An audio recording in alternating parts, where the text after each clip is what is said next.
B Vishnu, നിങ്ങൾ ഇന്നലെ പല സമരങ്ങൾ നടത്തി. ഏറ്റവും ഒടുവിലത്തേതാണ് കൂടുതൽ അക്രമാസക്തമായത്. ഇന്ന് രാവിലെയും പലയിടങ്ങളിൽ സമരങ്ങൾ ആസൂത്രണം ചെയ്തിട്ടുണ്ട്. പത്തനംതിട്ടയിൽ റോഡ് ഉപരോധം നടന്നു.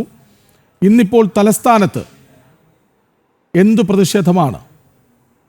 ഇന്ന് തലസ്ഥാനത്ത് പോലീസ് സ്റ്റേഷനിലേക്കുള്ള മാർച്ച് നിശ്ചയിച്ചിട്ടുണ്ട് നമ്മൾ. അപ്പോൾ കേരളത്തിൽ നിങ്ങൾ കാണുന്നത്, കേരളത്തിലെ പല സ്ഥലങ്ങളിലും കോട്ടയം അടക്കമുള്ള സ്ഥലങ്ങളിൽ അത് ആരംഭിച്ചു കഴിഞ്ഞു. അപ്പോൾ നമ്മൾ ഇന്ന് അവിടേക്ക് മാത്രമല്ല, ഇന്ന് നമ്മളത് ചർച്ച ചെയ്തുകൊണ്ടിരിക്കുകയാണ് ഏത് രീതിയിൽ. കാരണം നമ്മളിപ്പോൾ നമ്മുടെ സംസ്ഥാന സെക്രട്ടറി ഇവിടെ ആശുപത്രിയിലായതുകൊണ്ട് തന്നെ അദ്ദേഹത്തിൻ്റെ കാര്യങ്ങളിലേക്ക് കൂടുതൽ ശ്രദ്ധ കൊടുത്തു നിൽക്കുന്നത് കൊണ്ടും ഇപ്പോൾ മാർച്ചിനെ പറ്റി മാത്രമാണ് ഈ ഒരു സമയം വരെ തീരുമാനിച്ചിട്ടുള്ളത്.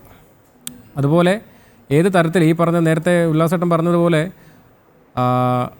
എസ് എഫ് ഐക്കാരാണോ അല്ലെങ്കിൽ ഇന്നലെ വന്ന് ഈ കാര്യങ്ങളൊക്കെ ചെയ്തതെന്നുള്ളത് നമ്മളൊന്ന് പരിശോധിക്കും. ഇത് വിദ്യാർത്ഥികളെന്ന് പറയാനായിട്ട് സാധിക്കുകയില്ല. ഈ വന്നിട്ടുള്ളതെന്ന് പറഞ്ഞു കഴിഞ്ഞാൽ ആറ്റുകാലിലെ കൗൺസിലറടക്കമുള്ള ആൾക്കാരുണ്ട്, DYFIയുടെ വഞ്ചിയൂരിലെ മേഖലയുടെ ചുമതലയുള്ള ആളുണ്ട്. അപ്പോൾ ഇത് ഒരു പ്രത്യേക ഒരു ഏരിയ കേന്ദ്രീകരിച്ച് അല്ലെ 2-3 സ്ഥലങ്ങൾ കേന്ദ്രീകരിച്ചെന്ന് വരുന്ന ഒരു ഗുണ്ടാ ബെൽറ്റാണ്. പണ്ട് മുതലേ കാലങ്ങളായിട്ട് തിരുവനന്തപുരം നഗരത്തിൽ ഗുണ്ടാ സമ്പ്രദായത്തിനെ വളർത്തിയിട്ടുള്ള നേതാവാരാണ്? ശിവൻകുട്ടിയാണ്. കാരണം അതുകൊണ്ടാണല്ലോ അതേ പിണറായി വിജയൻ്റെ വിശ്വസ്തനായ അനുയായിട്ട് നടക്കുന്നത്. കാലങ്ങൾക്ക് മുമ്പ് പരുമല കോളേജിൽ നമ്മളുടെ വിദ്യാർത്ഥികളെ കല്ലെറിഞ്ഞ് മുക്കിക്കൊന്ന ആ വിഷയത്തിനോടനുബന്ധിച്ച് നിയമസഭയിൽ അത് ഉന്നയിച്ച അന്നത്തെ പ്രതിപക്ഷ MLA വലിയ തമാശയോടെ നിങ്ങൾക്ക് എന്താണ് പിന്നെ ABVP-കാരുടെ കാര്യത്തിൽ ഇത്ര വലിയ ഉത്സാഹം എന്ന് ചോദിച്ച് അടക്കിയിരുത്തിയ ആളാണ് അന്നത്തെ നായനാർ എന്ന് പറയുന്ന മുഖ്യമന്ത്രി.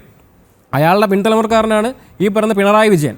അയാളുടെ കാവലാളാണ് ശിവൻകുട്ടി. തിരുവനന്തപുരത്ത് എന്താണെന്നും അദ്ദേഹത്തിൻ്റെ ചരിത്രം എന്താണെന്നും ഒന്നും പറഞ്ഞ് സമയം കളയാനായിട്ട് ഞാനിവിടെ ഉദ്ദേശിക്കുന്നില്ല.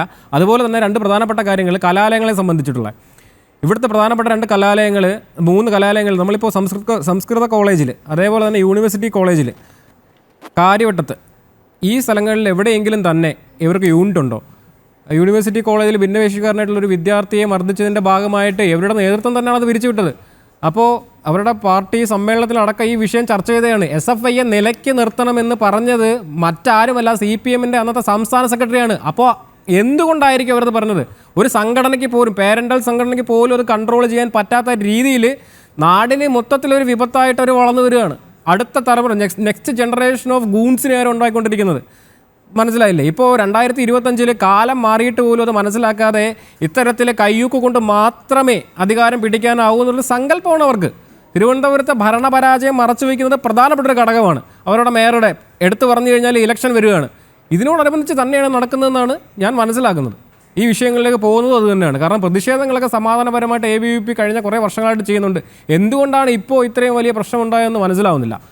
ഇവരെ ഈ പറഞ്ഞതുപോലെ ഇങ്ങനെ അഴിച്ചു വിട്ടിട്ട് ചെല്ലും ചിലവും കൊടുത്ത് സാമ്പത്തികവും കൊടുത്ത് പോലീസുകാരെ കൂട്ടി നിർത്തിയിട്ട് എവിടെയും കയറി ചെന്ന് എന്തും ചെയ്യാമെന്നുള്ള ഒരു പോളിസി മേക്ക് ചെയ്ത് വെച്ചിരിക്കുന്നത് തന്നെ ഈ പറയുന്നത് പോലെ ഇവരുടെ വിദ്യാഭ്യാസ മന്ത്രിയുടെ ക്യാബിനറ്റിൽ നിന്ന് തന്നെ ആയിരിക്കണം. ഇവർ ചർച്ച ചെയ്തിട്ട് തീരുമാനിച്ച പോളിസി ആയിരിക്കണത്.